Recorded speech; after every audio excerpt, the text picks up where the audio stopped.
Radio Free Skaro!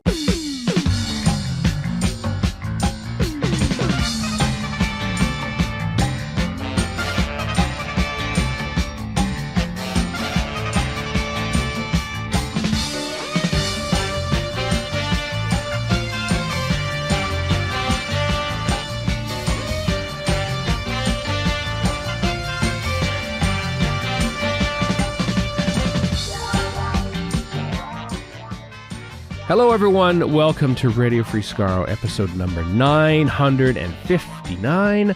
I'm Stephen in Edmonton. Chris in Edmonton. And Sarah in Ottawa. Sarah in Ottawa. Hello, Sarah. Welcome back to the podcast. Keeping it in the country here. Hello, Canadian. fellas. Yeah, I'm glad to be on to make your quotient. Our quotient, our CanCon quotient. We often have to talk at least 5 cumulative minutes in the podcast about Canadian things. So anytime you want to inject things from your time in Vancouver or Ottawa in the podcast, it is keenly encouraged and indeed required. Well, I just saw this morning there's a for our episode number 959. I was kind of wishing it was 979 because apparently there's a book out now about Ben Johnson. The Canadian sprinter who ran the 100 meters in 9.79 seconds and this is sold great 1998. Stuff. This fulfills our quotient right here. This is great. Yeah. The idea behind the book, I believe, is that he cheated and also he was railroaded. Yes. Something and like also that everyone cheated in that race and Ben Johnson was caught. Carl Lewis cheated. I think Linford Christie cheated. I think 7-8. I think the person who finished 8th was like, I ran this race clean, everyone. And there I was way in the distance. Yeah, but they tested Ben Johnson. Found him guilty. Anyway. Yeah, for drinking sarsaparilla, as I remember his lawyer or whoever's saying. Sarsaparilla. Wow. Golly, 1988. Different time. 25th anniversary of Doctor Who was 1988. Mm-hmm. We got Silver Nemesis for that. You know what?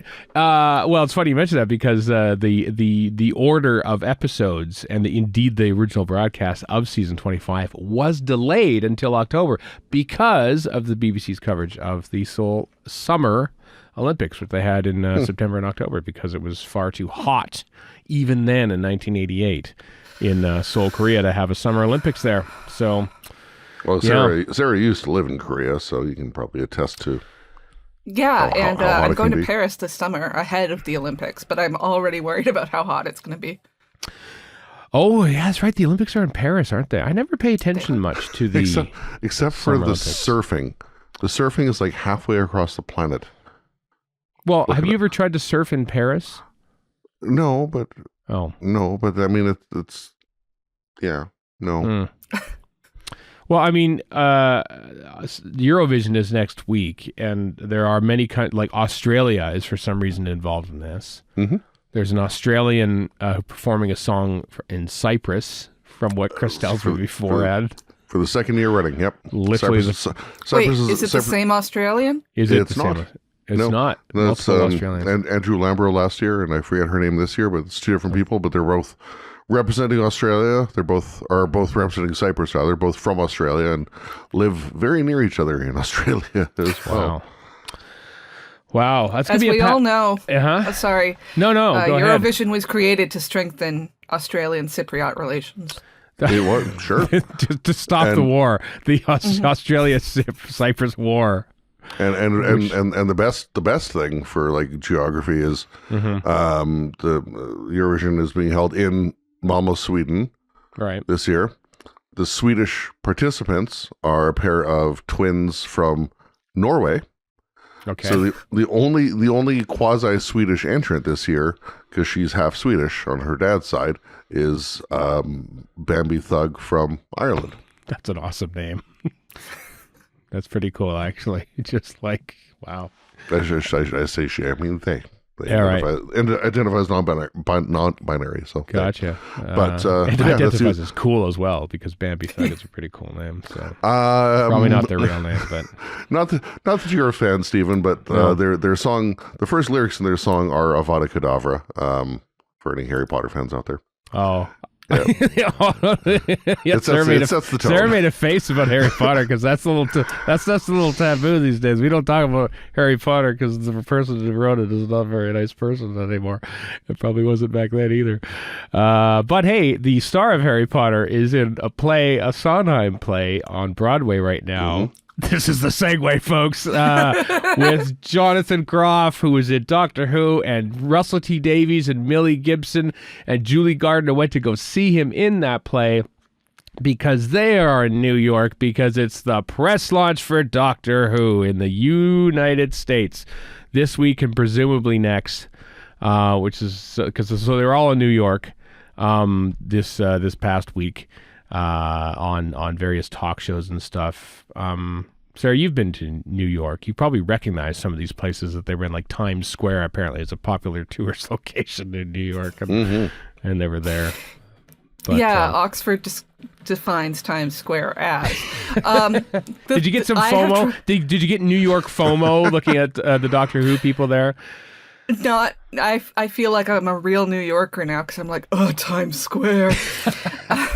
Right. I have tried to get images of specific billboards in Times Square, and it's a lot of being patient and waiting for them to come around again. Right. So that was all I could think of when I saw Millie Gibson posing in front of it. There's a lot of time where she was like, "Tell me when it's up," so I smile. Yeah.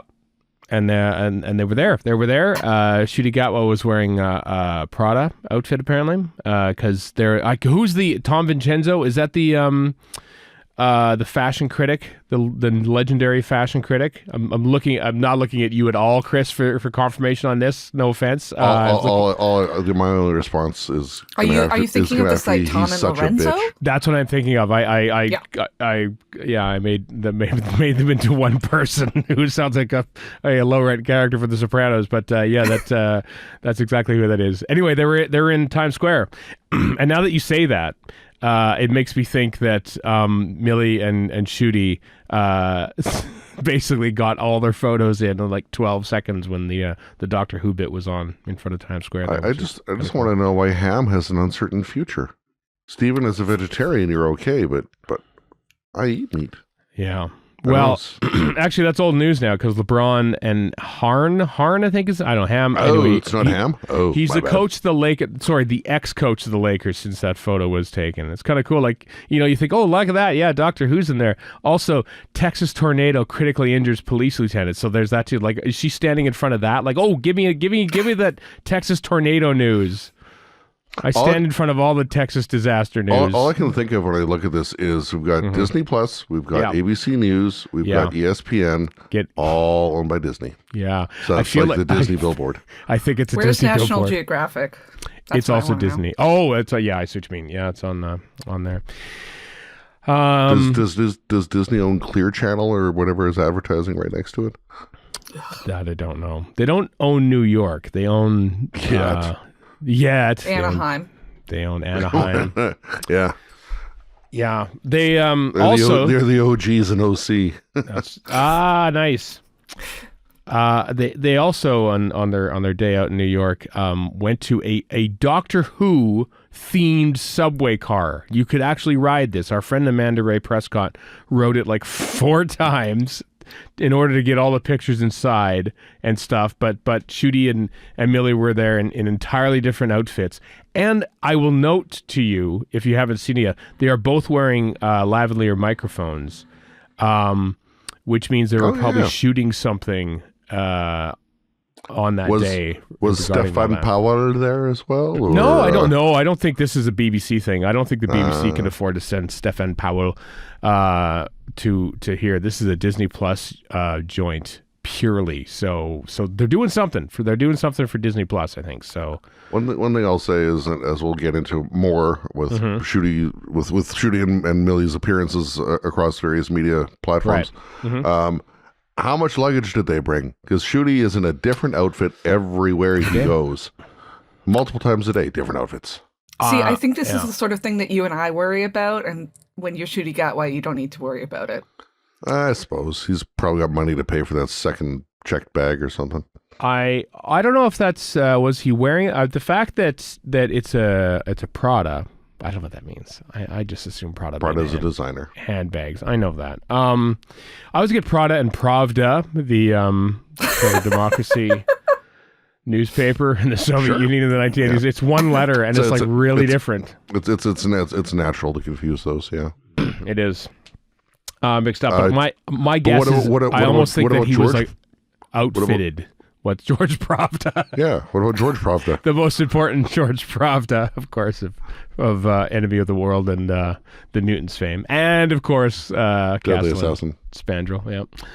If he was wearing Pravda, wouldn't he technically be fish and chips? Would he be? Because they wrap fish and chips in newspaper, Stephen. There we go. That makes sense now. Thank you, Chris. that makes sense to me now. Thank you very much. Anyway, yes, you said so. Maybe Prada, New York, supplied him with stuff. I feel like some of these outfits weren't crammed in the overhead compartment on the way down. I feel like they were probably provided for them upon their arrival. It's my guess. I don't know how these jaunts work, but it's a big old, the fact that they were actually outfitted in it. And anyway, we did see that same outfit on of all things, Good Morning America. This is the weirdest thing. It was like a 3.5-minute segment. George Stephanopoulos, former White House press secretary, George Stephanopoulos is now host of Good Morning America, and it's been a while. It's been a while. I remember when Jodie Whittaker debuted as Doctor Who on, and she was on Colbert, and there's a big thing about the captioner not knowing how to spell Huddersfield and spelled it with like 2 Z's or something like that. But I forgot the cluelessness of American TV presenters reading about Doctor Who for the first time as they're reading it off a card to someone who's been on Doctor Who, and it's just oh God, I feel sorry for them. I'm going to channel my inner Warren here, and say that I think you'd be surprised, not really, by the lack of knowledge that these people have about probably most media things. Yeah, 'tis true. Yeah, it's not just Doctor Who, probably. Just like, it says here that this is a film with dinosaurs in it, I guess. Jurassic Park, is that right? Yeah, that's right. There are dinosaurs in that. Thanks, George. That's great.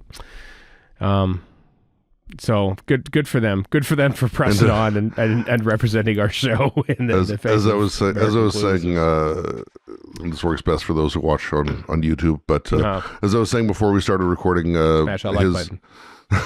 Ncuti Gatwa's pink and green game is very much prolific. He's got that Ned Flanders thing going still. He does, because he's had at least 3 outfits that are pink and green. Yeah, man can wear anything though, but true. Yeah, or nothing. Or nothing. Yep. As seen in the church on Ruby Road, somewhat.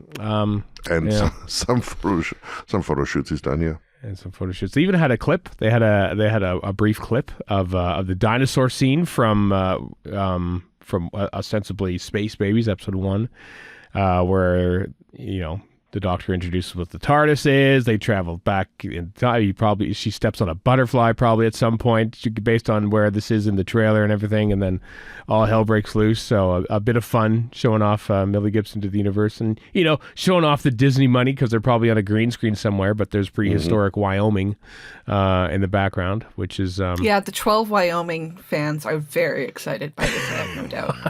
Wyoming fans. Representation matters. That's representation matters, yeah. Like the 2 senators they have to equal the 2 senators that California also has in every other state of the union. There's like 500,000 people who live in Wyoming. They have 2 senators. California has 45 million. They have 2 senators. That's how it was designed. That's true. Ottawa only has 1 million people, and it's got like 40 senators. Oh, it's got all the senators, really. That's including the Belleville senators and the farm team. Yeah. To be fair, talking hockey, wearing an Ottawa Senators jersey. I'm trying to keep up with these guys on hockey. It's tough work. It's tough work, Sarah. There's no obligation though. There's no obligation at all. No, it's just your citizenship at risk here. That's true. Later on that same day, Doctor Who and Millie Gibson, I said, Ncuti Gatwa in entirely different outfits, white outfits now, appeared on News Live Streamlined, and that seemed like almost an interrogation, which is kind of weird and strange, telling people about Doctor Who for the first time. looking very, very regal, very, very dressy. I thought I hadn't seen these white outfits again in their trip, so this must have been purely for the ABC crew, I guess, for that. But that was also a thing in this country. Just to keep it on hockey, for those that are watching the Stanley Cup playoffs obsessively, out of the three of us, that would be me. But literally every single intermission commercial break on Sportsnet here in this country with the Stanley Cup playoffs, including Leafs games, which are huge ratings things in Canada, every single intermission commercial break on every game I've seen has had the Disney Plus Doctor Who TV ad on it. And it's become passé now. It's just like, oh, there's a Doctor Who ad again. But it's like my parents, I went and visited them on last Sunday, and they do not know how to use a computer. They are lovely people. They're my parents. But even my mom says, they're making a new Doctor Who, and it's animated? I think, well, okay, it's not animated, but because she probably saw the Doctor Who logo at the end of the thing and thought it must be animated. So, but she knew about it. My parents knew about Doctor Who, so we'll see how well this goes down. It's being plugged the hell up. I don't know what it's like. Listeners, do chime in if you're watching sports on ESPN or something. Yep. If there are local or if there are ads on that, or if there are one person that we know from Galley who lives in the Chicago area was posting on Facebook the other day about watching something on ESPN and having Doctor Who ads show up. Wow. Crazy and then days. even watching hockey, like I texted you the other night, Stephen, saying, where are the ads? I'm watching Sportsnet. I haven't seen any Doctor Who ads. Yep. And 5 minutes later, you text back like, there's one right now. It's one right there. Yeah. Even Warren was editing a thing. And watching the Canucks game. Watching the Canucks game, because as a Vancouverino, he is required to watch the Canucks, even though he doesn't like hockey. And I don't like him now because the Oilers are playing the Canucks in the next round. So that's another reason why he's not on the show today. But he noticed that there was a Doctor Who ad on there. So what excitement. Sarah, are you excited by all this publicity and press for Doctor Who, given that we... I'm really excited. I'm really excited about just how visible all this Disney money is. I have the feeling it'll all come back to bite us someday. I'm picturing some, right. Disney mobile game where you can hang out with Anna and Elsa and the Doctor. But right now I'm enjoying it. Right. I don't know. I mean, there's the TARDIS at Disneyland. No, it's not Disneyland. You were very quick to correct us in that the TARDIS is not actually in Disneyland proper. It's on like Disney property. It's in property. Well, okay. So what is downtown Disney for those that have never been to Disneyland like me here? Downtown Disney, you have two parks at Disneyland. One is Disneyland. That's the castle, right? That's the big castle? Yes. Okay. And the other one is Disney California Adventure, a theme park themed around California, which is itself in California. And makes sense. In between the two, you have a shopping mall, an outdoor shopping mall with restaurants and a very big, I think it's the biggest Disney store in the world. Not surprised. A very cool Lego store. Oh. Yeah. Now you have my attention. Yeah. And then further on, you go to the Disneyland Hotel. Okay. And it's in there. So it's like a pedestrian mall. Okay. Like pedestrian isn't like for walking, or pedestrian is like, kind of walking. Yeah. Okay. I mean, pick your poison, but pedestrian for walking, yes. Right. And that's where the TARDIS is. It's just sitting there, and there's a little... It's funny, when people first noticed it, and they were taking photos of it, like right next to it. And then I've since searched out some more photos, and now there's a velvet rope around it. So something happened. Oh. Something happened in between the first time the TARDIS appeared. Somebody did something to that TARDIS, man, and now there's a velvet rope around it. There's always that one person. Yeah, maybe multiple. So. Well, it would be really cool if it was in Disneyland proper, because technically there's different lands inside. You've got Fantasyland, Adventureland, Tomorrowland, and it could be in all of them. Mm-hmm. That's true. Maybe it could be the surprise at the end of It's a Small World. It should go to all of them. It should appear throughout the park to indicate that it does travel. Yeah, exactly. At Star Tours, you land in Galaxy's Edge at the end, and there should be instead, surprise, this is a Doctor Who ride, and all the children cry, and you're like, no, I was right. This is the morally superior story. Right, just like Finro was, yeah.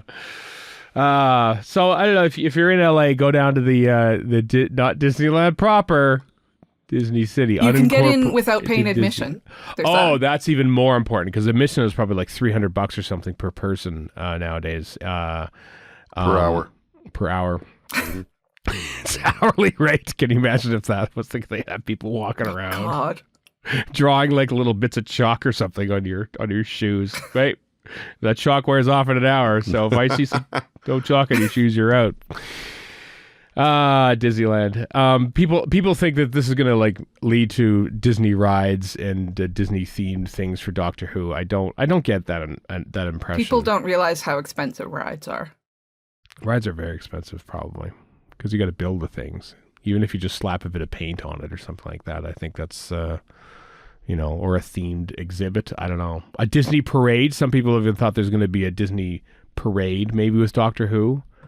Are there Disney parades every day? Is that a thing still? Do they do that? There are Disney parades. You've actually stumbled into one of my special interests, which is the history of Disneyland. Oh, glad we had you on the show. The parades are a big thing. Like, there are fans of specific parades. Are not. People get upset when specific parades go away. They're like, this is the last time the parade is this, like something like the Main Street Electrical Parade, which I think is technically not done anymore. But if people know it's the last time, they're going to be like, I'm going to come out. I'm going to see this specific fireworks show, this specific parade, that sort of thing. Okay. No, even reskinning, as you said, which is where you take a ride and you make it look like another one, like what used to be the Swiss Family Robinson treehouse became Tarzan's treehouse, and then back to the Swiss Family Robinson treehouse. That takes months. It's very expensive. So there we go. So gear down your expectations about there being a Doctor Who themed thing, fans, at Disneyland, because it's probably not going to happen. But there's a TARDIS. I mean, I think the only at the time, Lucasfilm was not owned by Disney, and Indiana Jones was a ride there. But if you take that into consideration, there's really nothing else that isn't Disney. You'd have to go back to like the days of Captain EO or something like that to have a non-Disney property in the parks. Interesting, though. Interesting that there's even a TARDIS there. So there's obviously some connection because, of course, Disney's producing the show. But it's all quite exciting. But back in New York City, the third of three things that we saw was Ncuti Gatwa on the Seth Meyers shows, Late Night with Seth Meyers, wearing a very nice frilly black shirt. Another different outfit. Talking with Seth Meyers. I watched it. I watched it on the television. I did. Oh wow! Yeah, I know. Because I pay for cable. I'm one of those people. And he was on the show with Orlando Bloom, who mostly talked about skydiving in his segment. And Ncuti Gatwa had like a 7.5. They didn't even show a clip or a trailer or anything. There was nothing like that. Nope. Which was intriguing. I wonder if they couldn't get the rights because they're not Disney. This is just me speculating. Yeah, maybe. I don't know. He was also extremely charming on the show. Wasn't he, though? Yeah, it was a very fun interview. Yeah. I especially liked his bit about, so when Myers asked him, like, when you got the role, did you have to be quiet? How long was it between casting and public announcement or whatever? And Ncuti was like, yeah, I told everyone like 5 times a day, usually at the bar when I'm drunk. And I'm like, well, if somebody came up to me in the bathroom at a bar, right, and said, I'm the next Doctor, I'd be like, yeah, right, sure. So of course you are. A lot of that can be sloughed off, I guess. So I suppose so. Yeah, but he is a Doctor now, which is great. I have to admit, though, I mean, you remember the heady days of when right around when BBC was taking over, and Matt Smith was the Doctor, and BBC America, you mean? BBC America. And Craig Ferguson still had the Late Show in LA. Yep. And golly, I miss Craig Ferguson. And then they had that Doctor Who themed episode, basically, and everyone was like, "Oh my god!" Like just a gog it, and yeah, it was pretty great. Remember all the times they go like bowling with Chris Hardwick? Oh yeah, that guy. Yeah, that doesn't happen anymore for no reason. Yeah, but Actually, I watched. There's somebody who on YouTube will take like every time somebody appears on Craig Ferguson, they'll just like stitch together all the appearances. Mm-hmm. So I sat there one day and watched like all of Karen Gillan's stuff, right? Which was kind of interesting because it was a transition time between her living in London and her living in LA. Mm-hmm. So like the interviews kind of shifted their tone to more like how you were acclimatizing to LA, and she'd talk about like going to U.S. stores or whatever, right? As she got used to being in LA, and now she's married to an American and all that kind of stuff. Yeah. Wow. There is a great Architectural Digest video about her home in LA. It's very beautiful. And not what you would expect a big Marvel star. She said her style is like Scottish granny. It's quite a small house. It's it's very lovely. Yeah. It's like watching that Alan Yentob thing with RTD, and RTD has like a very normal, modest house in Swansea or wherever the hell it is. With a giant case of tea bags, Yeah. Tetley, Yeah. I mean, just because they got money doesn't mean they have to spend it on their house. No, I approve of that. Yeah, but I miss Craig Ferguson's energy and, let's face it, knowledge of Doctor Who sometimes in these situations, because even Seth Meyers, didn't know a lot about Doctor Who. And that's fine because they're here to introduce it to an entirely new audience to them. Yeah. This press tour is not for our benefit necessarily. We're probably going to watch Doctor Who. I got the impression Seth Meyers had at least heard of the show, which isn't always the case. George Stephanopoulos. That's true. But Craig Ferguson has recently, much like Conan O'Brien, has recently started a podcast. So nice. Keep your eyes over there, and maybe he'll have some Doctor Who people on if he hasn't already. I haven't actually looked to find out. The nice thing about Craig Ferguson's show was he was very clearly not beholden to make the same sort of numbers that, say, Seth Meyers or Jimmy Fallon or Jimmy Kimmel are. Yeah. And so he could do weird things and be like, we're talking about my special interest tonight. Yeah. The perks of being on at 1:30 in the morning or whatever, 12:30 at night or whatever, what time it was. Yeah. Yeah. And the improv bits and, the ritualistic tearing up of the question card and stuff because he was just going off, just talking. And I miss that. I miss that a bit. I miss that about Craig Ferguson still to this day. Yeah. I miss the opening musical numbers. That too, yeah. Especially with the Doctor Who ones and things, yeah. Mm-hmm. Yep. Romance and intellect over brute force and cynicism. God, one of the greatest things anyone has ever said about Doctor Who was said on the Craig Ferguson show, for God's sake. Yeah. Yep. Anyway, the press tour continued on the Friday. There's a shot on, I think it was Ncuti Gatwa's or Millie Gibson's Instagram of them perched in front of a sort of just a very hastily put up poster of of Doctor Who with some drapes and them sitting on a sheet on a floor. It just looks very unglamorous. Probably staring at the same camera for 7 to 8 hours on end, doing 7-minute interviews with outlets all across the country and the world. Did you mention a different outfit again? Yep. They are wearing different outfit. I noticed that this Millie Gibson is dressed very nicely in heels and a red dress, which she wore to go to the theater to go see Merrily We Roll Along. I remember the title with Jonathan Groff later that night because she's wearing that in the photos that RTD has posted. Ncuti Gatwa's got a shirt with a logo on the breast pocket. But yeah, so I imagine that next week when all the footage from these comes out.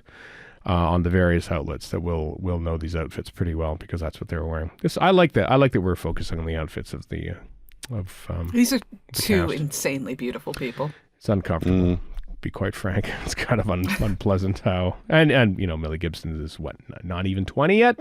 Mm-hmm. Not even 20 yet. Yeah, we covered that already. Yeah. I know, but they've just finished basically 2 seasons of Doctor Who.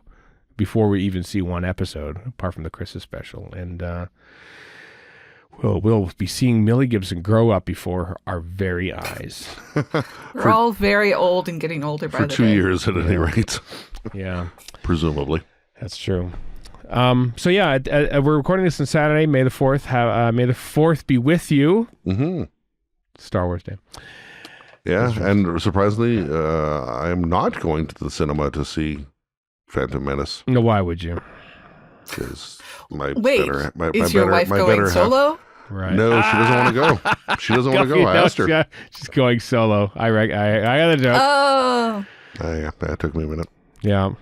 Are they going to have the spin-offs on May the 6th?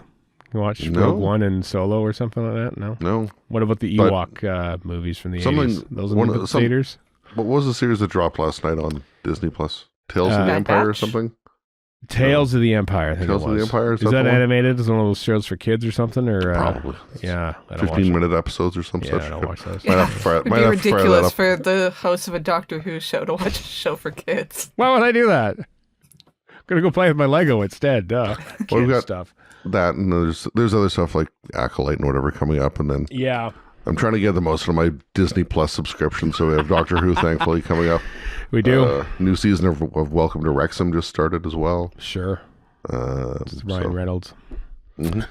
I'm curious. You would enjoy the hell out of that show. Oh, I watched 2 or 3 episodes of it. Okay, but it's like, and then there's here's watch the other 18 in season 1. I don't want to talk about that. I'm too busy watching the Sandbaggers. That's true. I'm curious to see how they will drop Church on Ruby Road because according to the this month on Disney Plus thing that we talked about last week, Church on Ruby Road was going to be probably folded into that season 1 folder, if you will, on Disney Plus. And so all they have to do is like move it.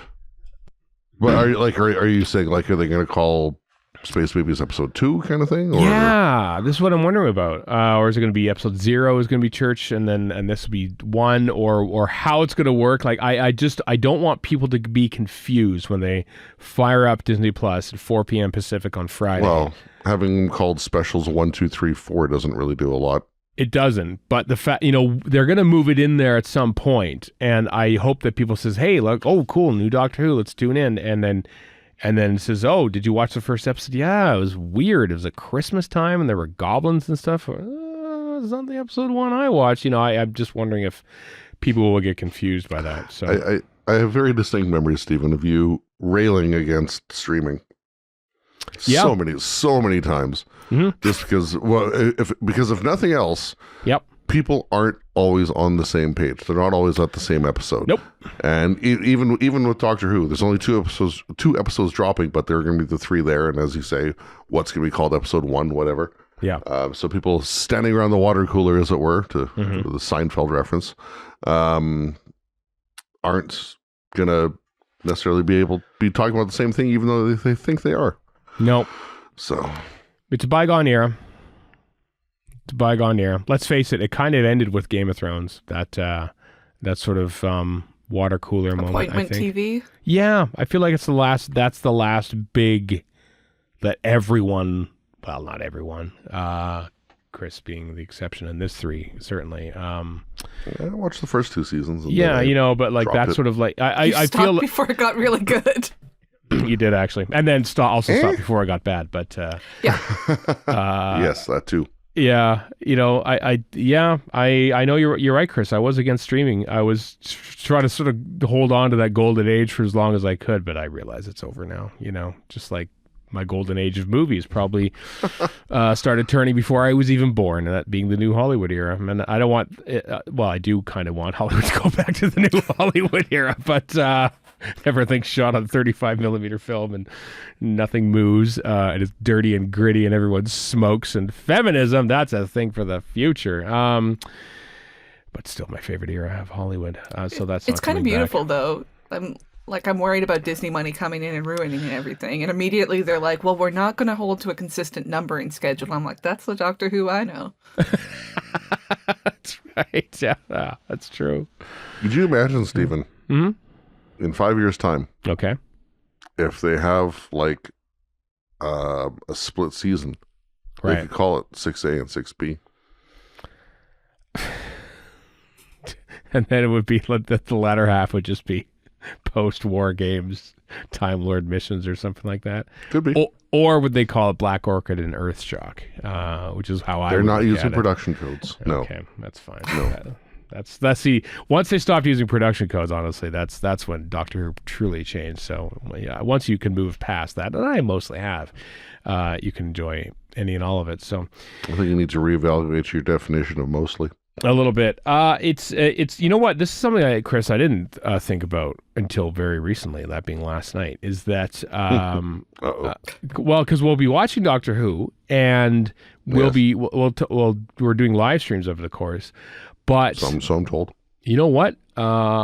We haven't heard at all when Doctor Who what's it called? Unjustified, Unleashed. Doctor Who Unleashed. I want to call it Doctor Who Confidential. When's that dropping? Is that also dropping a minute? Is it airing on BBC Three after the BBC One airing of Doctor Who? These are things we don't know.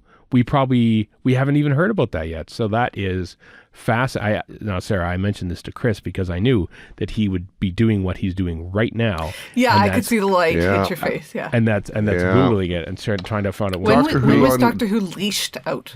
Yeah, Doctor Who Unleashed will be on. We haven't even talked about the BBC One part of this, so you're way. I know. Off, I'm just thinking. You're at a sink. You're at a whack here. So. I don't care. Doctor Who Unleashed.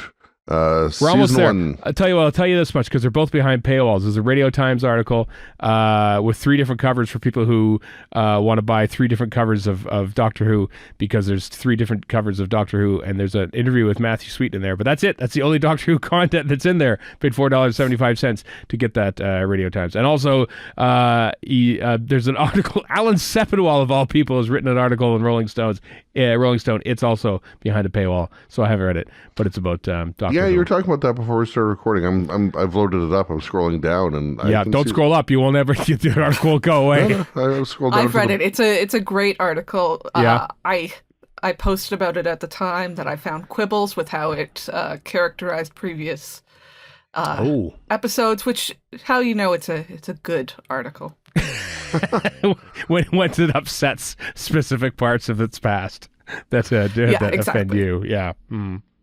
So according to the BBC Three schedule, Saturday the 11th of May at 8 p.m. is Space Babies Unleashed, and 8:30 p.m. Devil's Court Unleashed. Okay.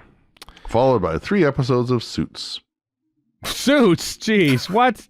Oh, God. All right. Season 1, episodes 1, 2, and 3. Wow. Yeah. Just to upset all the royalists on BBC Three. Because the People's Princess is on there. Yeah, so that's a good point, actually, that you bring up, because the BBC, for what it's worth, announced the air dates of the first 2 episodes on BBC One, which, of course, will happen before the Eurovision Song Contest finale countdown final. Which is at 8 o'clock. Yeah. Brought to you by Moroccan Oil. Geico. Space Babies airs at 6:20 p.m. on BBC One for you purists out there. The Devil's Chord at 7:05. Here's the crazy thing: for the first time in history on this podcast, we will be doing our live stream review before the episodes even air on BBC One, because they're going to be on Saturday mornings for us, mid-Saturday afternoon for those of you in the UK. How you entitled North American bastards. Right, I know, because we get it earlier. It's about time. Yeah, we get it on May 10th, a whole day earlier than the UK. We've waited 60 and a half years for this. Yep. Taking it back. We're taking it back. But what I mean to say is that we will not be able to discuss Doctor Who Unleashed on the actual episode unless we did an insert. We're not doing an insert, folks. We're not doing that 8 times. We might do an insert. I mean, do we need to see Arthur Darvill swimming with sharks once again? No, bringing up the sharks thing. I don't think they're going to have to resort to that anymore. I don't think we have any Dr. Light episodes per se to split the crew in half. But I want to know what craft services is offering that day. You know what? I like that. I like to see what craft services is serving the cast and crew. You wouldn't even need half of it anyway. Logistics is interesting to me. That's actually what I like about the Sarah. Have you watched the Doctor Who Unleashed from the specials, where they sort of focus on, like, here, look at this. This is what a second AD does, and they focus on that person and what they do for, like, a few hours in a day. And I find that quite interesting. I'm a bad fan. I didn't even know this existed. Is this on Disney Plus? No, it is not. BBC. Yeah, so technically you are not allowed to see it, and technically we haven't seen it either. No, I would never. Of course. Yeah, so the blurb for Unleashed for the Devil's Chord says Stefan Powell interviews the brilliant, Welsh, by the way. Interviews the brilliant Jinx Monsoon and the Beatles, Doctor Who style. They're not the Beatles, though. They're actors playing the Beatles. So maybe he'll talk to them about the drum kit or whatever. Well, as I said last week, the drum kit, apparently, since the episode is set in February 1963, is accurate. The haircuts and glasses are not. Do you think that they had a sort of English Stephen, a Stefan, if you will, on set, making sure that the drums were correct? And it's like, I don't care about the hair. You know what? Probably. Could you imagine if he got his job because he's related to Jonathan Powell? That ex-BBC One controller. You don't know. What was I going to say? Oh, the microphone, everything else in those pictures the one picture that I've seen of the Beatles, like the mic stands and everything, that is note perfect. It is like to the letter accurate. Yeah. This is no Death of Stalin goalie net. Well done. Oh, you're a listener. Thank you. Every time I watch Death of Stalin now, I think about it. The net in Death of Stalin, otherwise a brilliant movie, is clearly made in like 2012, and it's just like, what is this? Does it have like the safety magnets or something? No, it's just like the way there's like padding on the bottom, and it's a modern hockey net, basically, is what I mean to say. It is in no way current to what nets were in the Soviet Union in 1953. It's an embarrassment, quite Armando Iannucci is rolling over in his grave. I know. And he's not even dead. Well, he will be when I get through with him for putting that inaccurate hockey net in Death of Stalin, an otherwise perfect movie. Sarah, you've derailed me with hockey net rage. What was I saying? Do you think that the Beatles are look this bad deliberately? Do you think this is a plot point? No, I don't, because I think probably what the people who made this thinking, well, here's what the Beatles look like in February 1963. As you know, and as you can tell from the alternate cover of Doctor Who magazine, the actors who we've selected to portray the Beatles do in fact look nothing like the original Beatles. How are they going to, if we just put them in their regular clothes as they look like from February of 1963, they're just going to look like four guys in clothes from 1963. So let's give them a Beatle mop top, which they got in, let's say, face it, 1965, because that's what the haircuts are. They're sort of like Rubber Soul-ish, getting close to in those days. And then people will recognize them as the Beatles and won't have to, suspend their imagination a little bit. Those are the Beatles, I can tell. Look at John, he's wearing the glasses that he always wore. He didn't wear them until after Sgt. Pepper's. But they just recognize it as Beatles as opposed to be authentic Beatles. So is this a Mandela effect thing, or? No, I think it's a I don't know what that is thing. And so they have to sort of, they have to make it appear, they're not showing the Beatles for what they are. They're showing the Beatles for what people would remember what the Beatles to be, is what I'm This is a very philosophical take. Right? Exactly. I think that's what they're going after. How could we recognize that? How could we recognize Obi-Wan Kenobi in the prequel Star Wars movies if he's not wearing the same outfit that he's wearing when in hiding in the original Star Wars outfit? Do you think Dean Lennox Kelly looks like Shakespeare? I actually do kind of think that Dean Lennox Kelly looks like Shakespeare. Or do you think that David Chandler looks like H.G. Wells? Or how many photos of H.G. Wells do we have? That's what I'm asking. Yes, we don't. But the Beatles have appeared in a few photographs over the years and movies too, and so we know what the Beatles look like. Like if they had Austin Butler wearing his Elvis, I never saw the Elvis movie, but it was, it's a Baz Luhrmann film, so it's it's weird by nature. I would, but if there was an Elvis Presley episode or something, if we go meet Elvis Presley and what would he look like, and then let's say we visited him in like 1949 before he's even the king of rock and roll, but they probably said, well, he doesn't look like Elvis. I think we better make him look a little bit like Elvis so people know who he is, right? That kind of thing. You know what I'm getting at? Mm-hmm. Yeah. People have a particular vision of the Beatles in their minds, and that's all they want to meet. Exactly. Ncuti Gatwa appeared on the official Doctor Who YouTube channel with a lovely message to fans saying they look out for them. I thought it was kind of sweet. It was like a minute long, and he says, "Oh, I noticed you people. You take very good care of us, and like they don't spread around stuff that's malicious, and they like make sure that they're okay and they're having a good time and stuff." It's a lovely little video. What I do love it is the thumbnail though amuses me because it looks like. And another thing, Ncuti Gatwa is admonishing you for something. This is the official thumbnail on our YouTube channel. You can see it. Just a damn minute here. Yeah. It's like Ncuti Gatwa is your father, and he's not mad. He's just disappointed. He is disappointed. Exactly. Yep. I could see his range just in that one screen grab right there. I could see him in 20 years' time just playing the disappointed father role, and he's got it nailed already. Well, he does say in the video that he loves all the fans. Or he does. They love all the fans. No. For he and Millie. He says they love all the Whovians, which made me laugh because clearly the BBC PR has taken on board the term Whovian and has done for several years, and I know it annoys old British fans to death. It does, and I don't know. I don't get why.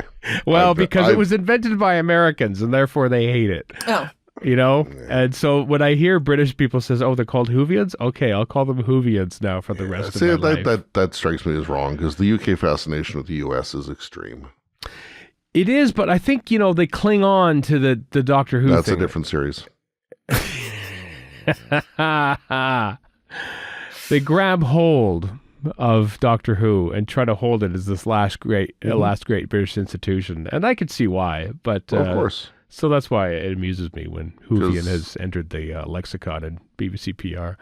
Hence the uproar over, Disney Plus streaming it at midnight their time, and people here seeing it, technically the day before. Yeah.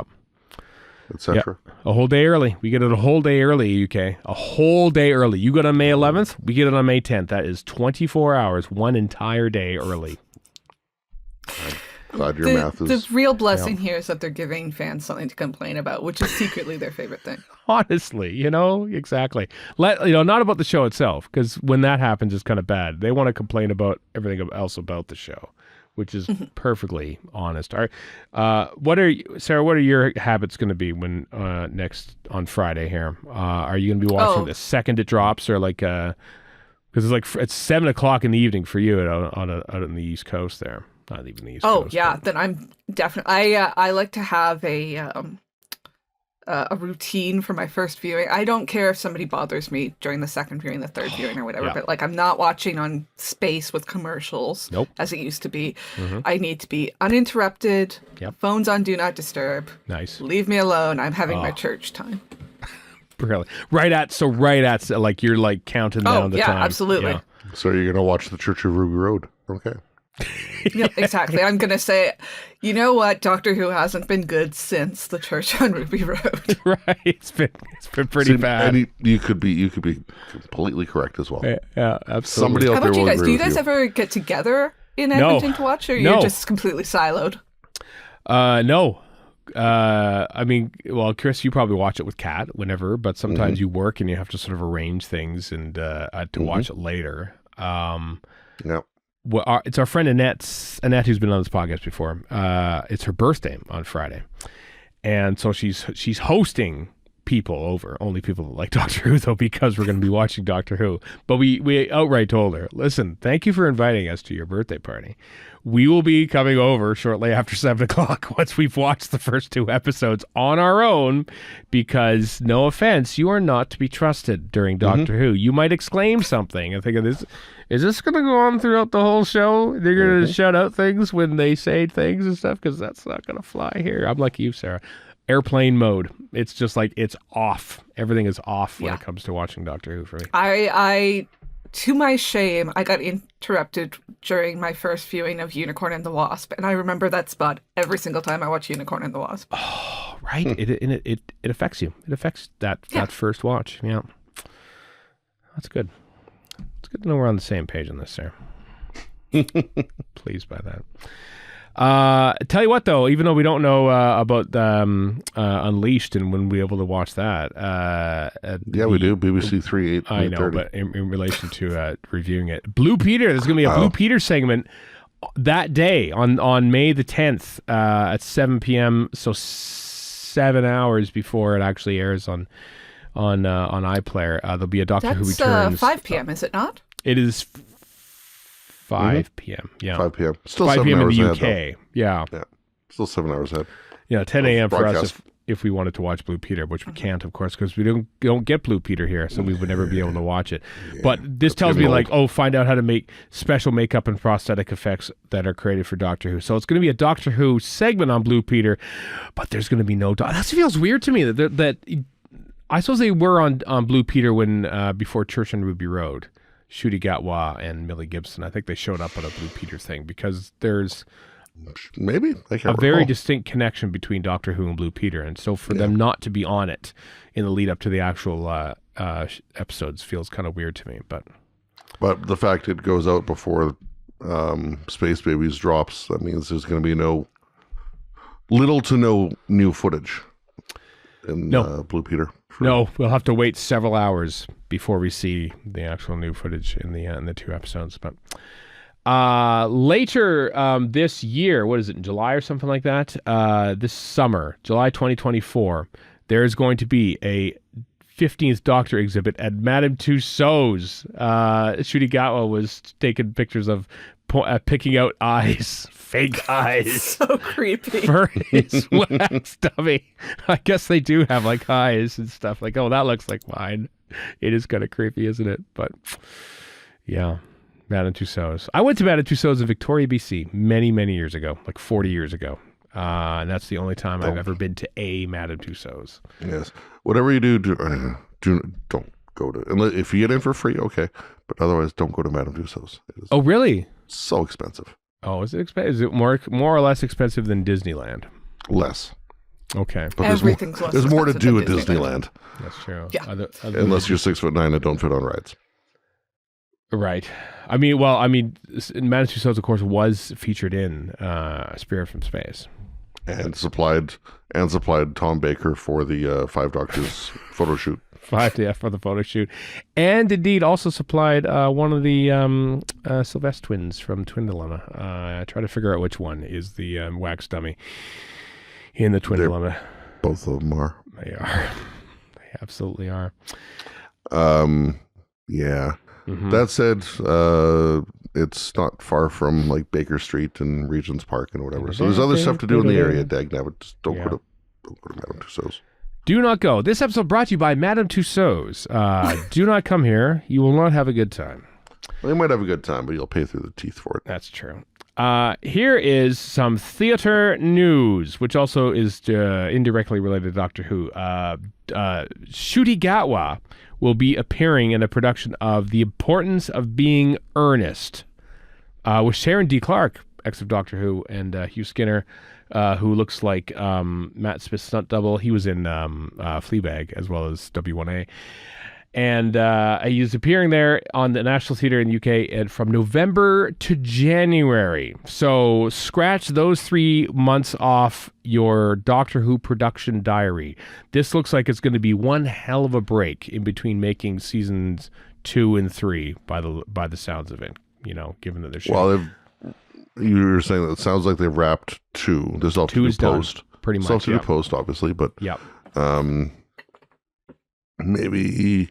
Given it's only May, maybe 3 can be shot before November, and he does the play. Oh, no, I don't think so. I think shooting 2 entire seasons of Doctor Who back-to-back is a hell of a strain on everyone. It's also led me to think about, remember when we talked about that production website, which seems reputable, but said that the War Between the Land and the Sea, the 5-part spin-off featuring the Sea Devils, supposedly entered production back in early March. And I'm wondering if that was actually like, maybe they've put that on the back burner knowing that we got money for 2 seasons worth from Disney. Let's make them both right now before that money dries up or to fulfill the contract, and then put the the spin-offs to the side for now, and maybe now they're starting to actually properly shoot the spin-offs, maybe, or something like that, and there won't be we any just haven't actual... seen it because they're shooting under the sea. Actual underwater. Yes, Between- James Cameron is directing this. Yeah, Yeah. Good luck. Yeah, I hope you're scuba certified to get the set reports. Yeah, They're filming between the land and the sea. they are. Where is that exactly? I don't know. No. Anyway, my wonder is and now do they start shooting spin-offs in between, this and season 3? And both RTD and Ncuti Gatwa have been very clear, saying, I want to go beat the Daleks, and we got many ideas for him. I'm not going anywhere yet. I'm inclined to believe him. I'm inclined to believe that he's coming back for at least a 3rd season, which seems to be the modern shelf life of a Doctor now. Is 3 seasons. Yeah. Yeah. Does that mean we can have an Isaac Newton spinoff? Yes, he's just him and his tree. And all the boys. Yes, that too. Perhaps he can meet a series of gay pirates and I don't know, have adventures with them. Yeah, an exclamation mark just appeared above my head when you said there. that. Sarah's a big aficionado of Our Flag Means Death, you see. Yes. That's the polite way to say it, yes. Yes. Fan of the program, I believe, is what you call yourself. Yeah. You know what, Stephen? What? You probably wouldn't realize this, but Okay. there's a lot of fan smut written about that show. You know what? I kind of wish, Sarah, that the entirely opposite, because I feel like all the text is being seen on screen. I would like it if people just wrote very chaste, PG fanfic. They have tea parties and stuff. Yeah, nothing insinuous goes on at all. They just No sitting funny business. there None. reading to the blind. None whatsoever. None. Yeah. But no, I'm not surprised. Yeah. Sarah, do tell for those that don't know, Sarah, what you did a lot of stuff for the Our Flags Mean Death. Our Flag Means Death community during the writer's strike. Sing your praises. You did a lot. Do it. Sing all of it. Sing Stephen, out loud. that's so Sing. embarrassing. What did you do? What did you do, Sarah?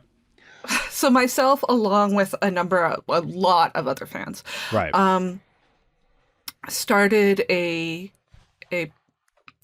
organization of fans to deliver snacks and food to the writer's strikes. And then later on during the strike, the actors' strike as well, to the picket lines at WB, which is where they shot the 1st season of Our Flag Means Death. Right. And this was done using a model created by Star Trek fans. I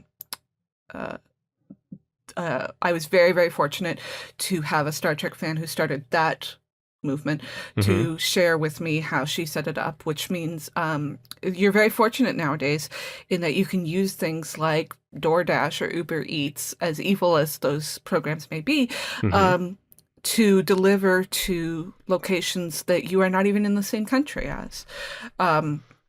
So we were able to continue providing snacks, water. Some fans they hired food trucks to go to the lines and provide snacks completely free of charge. Every single day, if you showed up at the WB picket lines, there was some food there for you. Nice. And that was all you? Yeah. And it was not all me. It was definitely not all me. 100%. I started organizing it, right.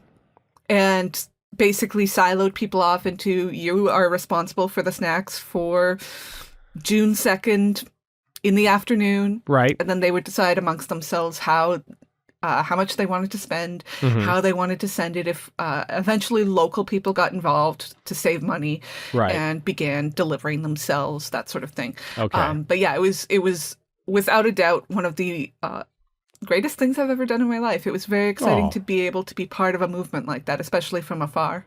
Mm-hmm. And you met them all, right? Like, didn't they all like thank you and stuff? And like, there's a photo of you somewhere about with you in the cast and all that. I managed to meet a number of the cast at New York City Comic Con, and I also was in contact with one of the writer and producer, Alex Sherman, and the showrunner and creator, David Jenkins, set up a phone call for me to meet David Jenkins. For him to say thank you. This is very embarrassing. I hope this is all cut. No, it's not. We don't cut this. This is lovely. It's important to sing your praises, especially since the show's not coming back. So it's not like you can appear on another Our Flag Means Death podcast to talk about this. Twist that knife. That's what I needed to hear. Yeah. You know, great shows end before you want them to go away. So enjoy those 2 seasons, because there's a lot of great shows in the UK that have lasted 2 seasons and no more, and everyone wishes they were there. And so now I have to go through that.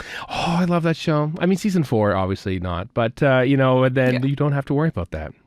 Yeah. I'm going to use this platform to campaign for The Hour. Did you guys ever watch The Hour? It was a great show. Was Peter Capaldi in that? Am I thinking of a different? Know. It's not The Devil's Hour. And Ben Whishaw and Ramala Garai. I know of it. You would like this, doing a news program in London in the 60s. It's on a watch list of mine. It's either on BritBox or Amazon Prime. I've looked through it and thought, oh, that'll be interesting to watch one day, and I have yet to watch it. So I have heard of it, and I know it's British and it's set in the 1960s. Are you fighting for? Are they on strike and you're having to arrange donuts for them too? No, that show ended like 15 years ago, but it's one of those ones that was unjustly. It's like the Master and Commander of BBC dramas. Why haven't they created the sequel yet? Right. Well, because how could they? It's perfect as it is, you see. That's probably why they never made another movie of that, because how can you top perfection like that? You can't.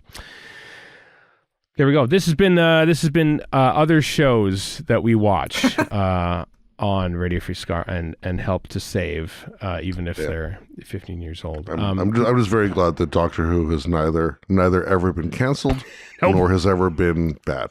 Or threatened with cancellation. It's been perfectly safe and continues to be. Maybe one day, Sarah, you can get a Lifetime Achievement Award too, like Paul Cornell did. Our good friend Paul Cornell got from the Doctor Who Appreciation Society the Terrence Dix Award for Lifetime Achievement in Doctor Who writing. Well done, Paul. I know that Paul was obviously a friend and Terrence Dix was a friend and mentor to him throughout his career, and so for him to receive the award that's named after him is a pretty big deal. Kept it very secret and slipped into the meeting and presented it. So it was a surprise to everyone except him. I mean, I saw him a few weeks ago. He said nothing about it at the time. So. Said nothing. Nope. Said nothing. This is a gorgeous statuette. It is. The statue is of Roger Delgado Master standing on the seal of Rassilon by the looks of it, and then it says, "Good job." You mean the seal of Voga? That's true. The seal of Roger Murray Leach, I think, is what we'll probably call it, just to be. I do like for the Instagram post linked in the show notes. I do like Moffat's reply. I won it last year. Those were the days. When I met Moffat at Galley once, and I said my favorite episodes are The Empty Child, The Doctor Dances, and he said, "Yeah, it's all been downhill from there." So self-deprecating. I miss Moffat. We'll see him again though, episode 3, and maybe even later on. Not as self-deprecating as Rob. No, Sherman, but that's true. But he only did write one episode, so he is the Glenn McCoy of Modern Who. Yeah. Just so past the 19th anniversary of that as well. That's true. Some Big Finish stuff to get, and then we'll get the hell out of here. Doctor Who Death World, which is the original draft, essentially, of what became the 3 Doctors, has been cobbled together, script edited by Simon Guerrier, and presented as a new Big Finish audio that is coming in later on in July, I think it is, something like that, from Big Finish. That's kind of cool. That's it's interesting to see what Bob Baker and Dave Martin would have thought to have done, and then been told what they can or can't do. As an aside, I didn't. This is in the show notes, but Andrew Orton has a YouTube channel, and he started doing these 3D CG set tours, and of what like the BBC TV Centre at the time would have been. And he did one like just the other day on the first studio block of the Three Doctors, and so it was really cool looking at what the actual sets were in that. It was pretty neat. But does this mean, Can you drop the link for that? Because that sounds great. I will. Maybe by the time this episode comes out, folks, it'll be in the show notes. Yeah. Does that mean, Stephen, you could like take these videos and maybe Warren could help like composite in action dollies? Yeah. And you could make your own studio footage? Could possibly. I wouldn't even want to remake the episode. I just want to have Lenny Mayne storming down the staircase. There's people fluffing their lines, or just they're off their mark and they have to get repositioned, or that's the stuff I want. The floor manager's just yelling. And, yeah. Could do it. Yeah, it's great stuff. Well done, Andrew Orton. I will endeavor to put a link in the show notes for those, because those it's really cool. I've seen that one. I've seen another one too that I can't remember, but I think he's starting to build them more on his YouTube page. Keenly recommended, Andrew Orton. Also, hey, would you believe this? The Doctor's daughter, Georgia Tennant herself, is returning to the role for 4 new adventures in October. One of them has the very amusingly titled, John Dorney says, I can't believe they let me get away with this, Florence O'Connor and the Sandwich of Doom is the name of the first episode in that 4 story box set, which is coming out in October.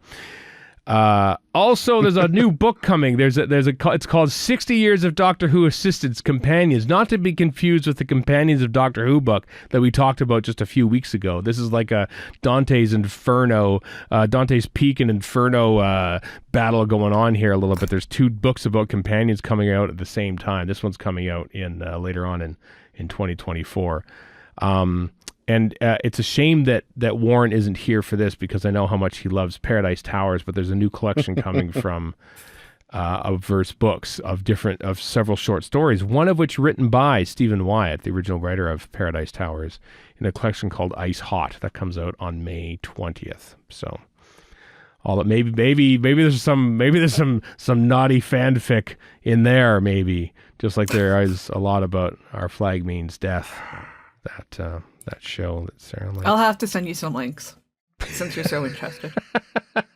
I can. And if she doesn't, Kat will fire them your way. That's true. There we go. Kat and I will perform a defensive shell, tortoise, Romans. Yeah, exactly.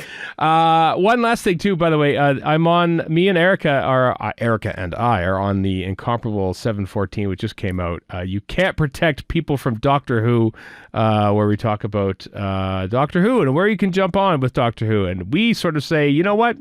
Jump on right now, right here, right now with Disney Plus, because it's intended to sort of be a jumping on point for many new fans. So if you've never watched Doctor Who and you've made it through an hour of this podcast, good on you.